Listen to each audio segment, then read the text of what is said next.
நானா நான் பாட்டுக்கு பேசாம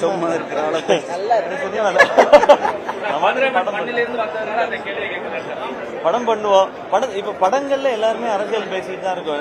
நீ நான் இப்ப எந்த படம் பண்ணாலுமே இது இதுக்கான படம் சொல்லிட்டே தான் இருக்கான். படத்துக்குள்ள அரசியல் பேசணும் எனக்கு அதை பத்தி தெரியாது. நான் நடிகனா நல்ல நடிகனா இருக்கணும்னு நினைக்கிறேன். தயாரிப்பாளர் நல்ல தயாரிப்பாளராக இருக்கணும்னு நினைக்கிறேன். அது முடிஞ்ச அளவுக்கு நல்ல குடிமகனாகவும் நல்ல மகனாகவும் நல்ல கணவனாகவும் நல்ல அப்பாவும் இருந்துட்டேன்னா சூப்பர்.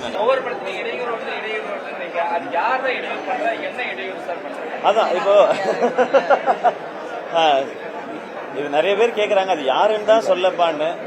அது யாருன்னு சொன்னால் அதை பற்றி யூடியூப் சேனலுக்கு இன்னும் கொஞ்சம் எக்ஸ்ட்ரா வியூஸ் அதுதான் கிடைக்கும்.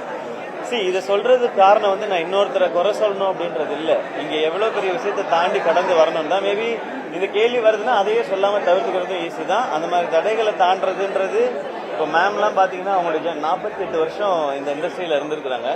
இது எல்லாருக்குமே இப்போ உங்க லைஃப்ல உங்களுடைய வேலையில அது எல்லாருக்குமே இருக்கும். அது மேடையில சொல்றதுக்கான காரணம் என்னன்னா என்னைய பிடிச்சவங்களுக்கு நீங்க இருக்கிறதுனாலதான் என்னால தைரியமா இதை கடந்து வர முடியுதுன்னு சொல்றதுக்காக மட்டும்தான். இது குறை சொல்லணும்னா ஈஸியா இருக்குது. இவ்வளவு மைக் இருக்கு, அழகா 4-5 பேரை சொல்லிட்டு ஹெட்லைன்ஸ் ஆக்கி நியூஸ் ஆக்கிட்டு போலாம். இது அதுக்கான காரணம் இல்லை. அதுவே அதான் சார் எனக்கு கம்ப்ளைண்ட் பண்றதுக்கு நான் வரல. இப்படி ஒரு சூழ்நிலை இருக்கு, இதை கடந்துதான் இதை பண்ணிட்டு இருக்கோன்ற சொல்றதுதான். இது எங்கேயோ பாக்குறவங்களுக்கு எல்லாருக்குமே இது இருக்கா, அப்ப அதை கடந்து அவங்க போற மாதிரி நம்மளும் போலாமான்ட்டு என்னை ரசிக்கிறவங்க யாராவது 4 பேருக்கு அது பாசிட்டிவா இருந்தா போதுமானது.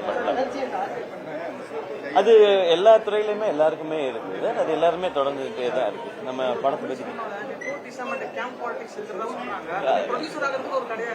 படத்தை பத்தி பேசுவோமா ப்ளீஸ்?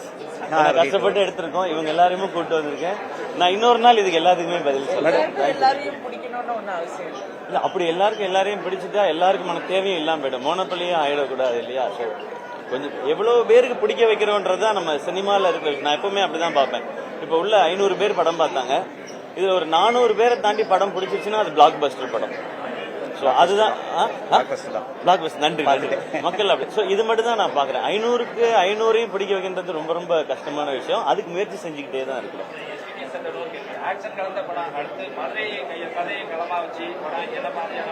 அடுத்து செய்யோன் நம்ம இந்த மண் சார்ந்து திரும்ப சிவகுமார் முருகேசன் தான் அதை இயக்குறாரு. கண்டிப்பா இங்க எல்லாரும் இந்த மண்ணில் என்னெல்லாம் ரசிக்கீங்களோ அதெல்லாம் அந்த படத்துல காட்டுறதுக்கு நிச்சயமா முயற்சி. ஆமா, வாய்ப்பு கொடுக்கறதுன்னு இல்ல, நான் ஆரம்பத்துல சொன்னதுதான். இது எனக்கு எல்லாரும் கொடுத்த வாய்ப்பு. அதை பகிர்ந்துக்கணும்னு நினைக்கிறேன். இந்த இடத்தையும் இந்த வெளிச்சத்தையும். ஆமா, அந்த மாதிரி யாராவது சொன்னாங்கன்னா நல்லா இருக்கும். நானும் அதுக்கு காத்திருக்கேன். நான் ப்ரொடக்ஷனா பண்றது கதை எழுதணும். அவர்கிட்ட தான் கேட்கணும். நீங்க பண்ணி கொடுங்க.